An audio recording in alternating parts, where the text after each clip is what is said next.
Welcome to Bennett's Bike Social. Welcome to beautiful Sicily. Does it get any much better than this? This is one of my favourite roads in Sicily. Mount Etna is behind us. And what a collection of bikes. Hey.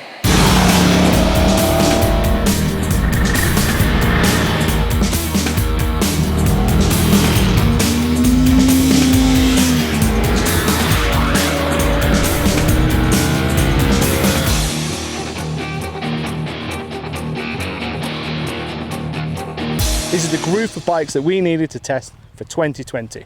To make it fair, we put them all on the same tyre. So they are all on the Agusta Brutale rubber. So let me introduce you to the team. Ducati's Streetfighter S model, KTM Super Duke R, the supercharged Kawasaki ZH2. Brand new, straight off the production line, is the new Brutale from MV, the 1000RR. And the Aprilia Tuono, again, that's the 2020 model with semi-active suspension. So I'm here with some good Italian friends on some very fast roads to put these bikes through their paces. We're going to enjoy this amazing scenery, but tomorrow we're off to a really fast racetrack to really stretch the cable and see which one is going to be fastest on track. This is going to be a 2-day test of, well, awesomeness. Now normally when we do a superbike test, it's pretty simple because in superbikes, the fastest bike wins the group test.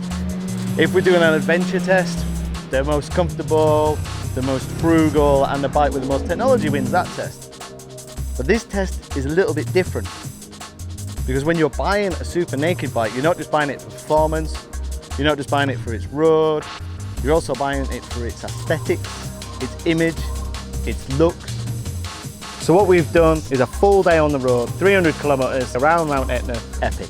For the MV Brutale 1000RR. On the road, it's a little harsh. We had to soften the suspension considerably in the standard modes. It's too firm. The feeling is a little aggressive and below 8,000 RPM. There is not a huge amount of horsepower. Ducati Streetfighter. On the road, you can just flick it into the standard road modes. The torque is limited in the first few gears, so it's actually a little bit more user-friendly than you would think. The KTM, on the road, user-friendly, brilliant chassis, great fun, full wheelies, loads of torque, easy to ride, ticking all the boxes for the roadside. The Aprilia, on the road, stunning. The chassis works, everything works. You can see why Aprilia haven't changed the bike much, because it works. It's a brilliant bike. Finally, Kawasaki's supercharged ZH2. On the road though, despite having a supercharger, it's very smooth. The ride is very plush, it's very soft, it's easy, it's comfortable. If we wanted to repeat the road journey, this is probably the bike I would choose, or the KTM.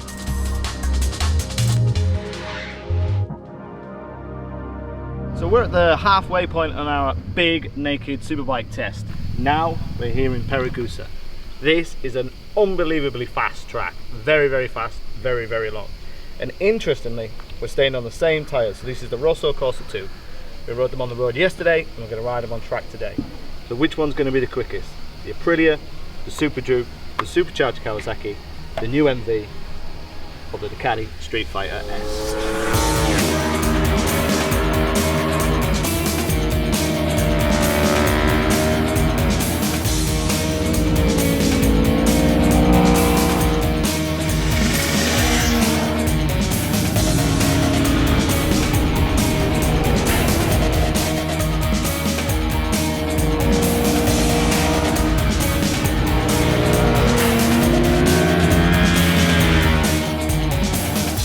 So let's go through the bikes, starting with the Kawasaki. So in terms of price, we are looking at just over £15,000, 197 horsepower quoted, supercharged engine, ZH2. Some people love the look of this bike, some people not so. This bike doesn't fall into the same categories as the others because these are more track focused, but it has got unbelievable power, and on track it's actually held its own. Quite a surprise. On the road, it's nice and soft, it's nice and plush. The standard manual suspension is more than capable of holding the bike, holding the chassis. The brakes are strong, the clocks are easy to use, the modes are simple, and you've got that lovely chirp of the supercharger. On track, it was the slowest bike out of all the bikes here, despite being fast on the straights. It just couldn't hold its own in the corners, and the brakes, even though the ABS was very good, it was carrying a lot of weight. but it's not been overshadowed by the others. It's just that the suspension, especially the rear shock on track, was its limitation, and so was ground clearance. But if we could, in theory, put a different rear shock and increase the ground clearance, this bike would be able to stay with the others. And as a road bike, it's one of the best. We move across to the MV, £27,000 in the UK, 205 horsepower, the most advanced MV to date.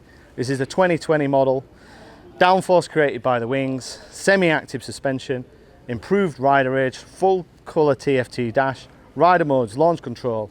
This bike has everything and it looks stunning. On the road, even though it's the most ease of use MV to date, it's still not as easy to use as say the Kawasaki or the Aprilia or the KTM. It's still very much like a race bike for the road. We softened the suspension electronically as much as we could, made it a bit more pliable on the road, a bit more plush, but in the standard road modes it's still very harsh. There's not a lot of power below 8,000 RPM. The fueling is quite aggressive, but on track, what a screamer. Revs over 13,000 RPM, was one of the fastest bikes on the straight. It was hindered by its intrusive ABS, was the third fastest bike on track. If we could have changed the ABS so it wasn't so intrusive, it may have clawed its way to second. We move to Ducati's Streetfighter S. Now I've ridden this bike in the UK and I've ridden it obviously all on the road yesterday and 2 days on track, and it continues to impress. Here in Sicily, where the roads are quite small and multiple hairpins and very bumpy, it's a little harsh and it's a little aggressive. In the UK, where it's more open, it comes into its own. And then when we come here to a track, bam, it just blows it.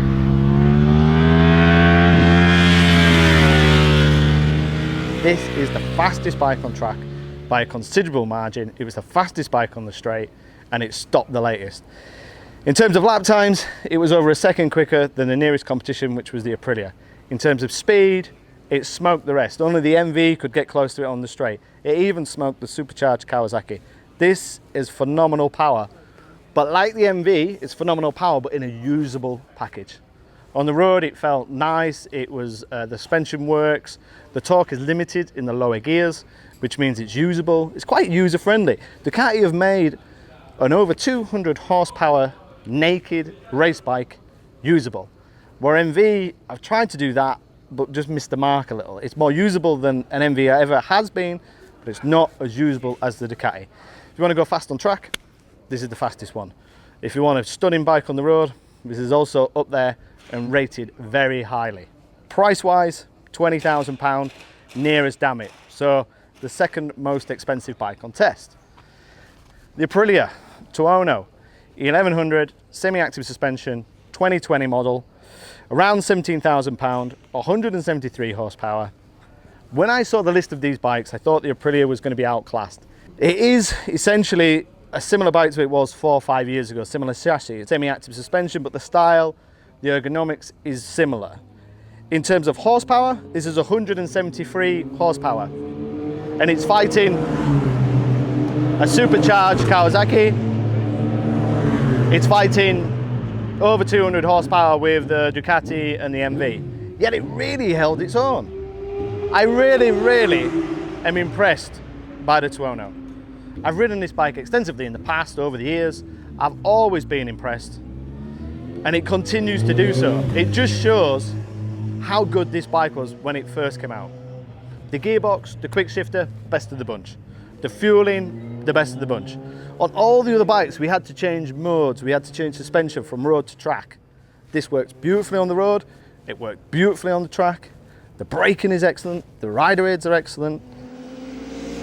The only downside for the Aprilia on track, it was a little soft.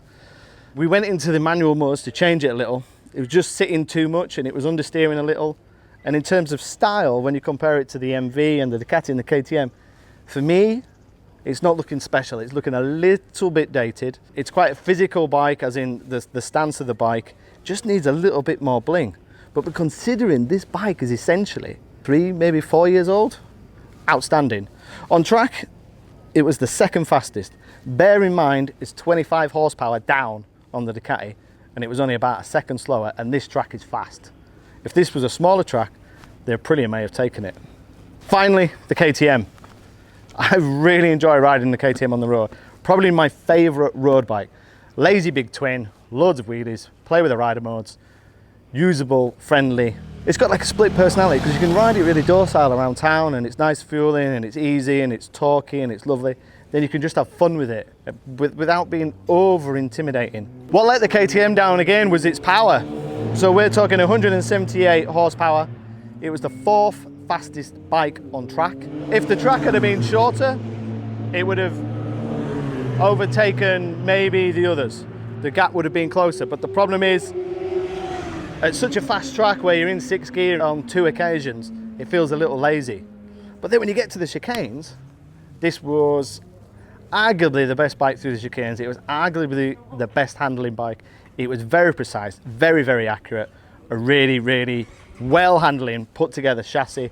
Again, this is manual suspension, not semi-active. And underneath the seat are track settings. So you take the seat off, underneath the seat it tells you compression, rebound. You can change the settings to track settings to suit the slicks, and away you go. This is the bike that I found the easiest to ride on track. When I did 5 laps on the Ducati and 5 laps on the MV, in 35-degree heat, I came in absolutely exhausted. KTM was easy, manageable. It just felt a little slow on the fast straights, which is incredible thinking it's nearly 180 horsepower. But if we'd have been at Cadwell, Alton, Mallory, a smaller track, it wouldn't have been the 4th slowest, it'd have probably been the fastest or the 2nd fastest. There's your verdict. It all depends on what type of bike you want. If you're wanting something for the track, go Ducati. If you want something for the road, it's easy and manageable and different, maybe the supercharged Kawasaki. The KTM and the Aprilia are kind of best of both worlds, both really good on track, both really good on the road. If you want stunning beauty and a screamer, then maybe it's the MV. Your money, your choice. I still can't decide, so I think I'm going to do a few more laps just to check.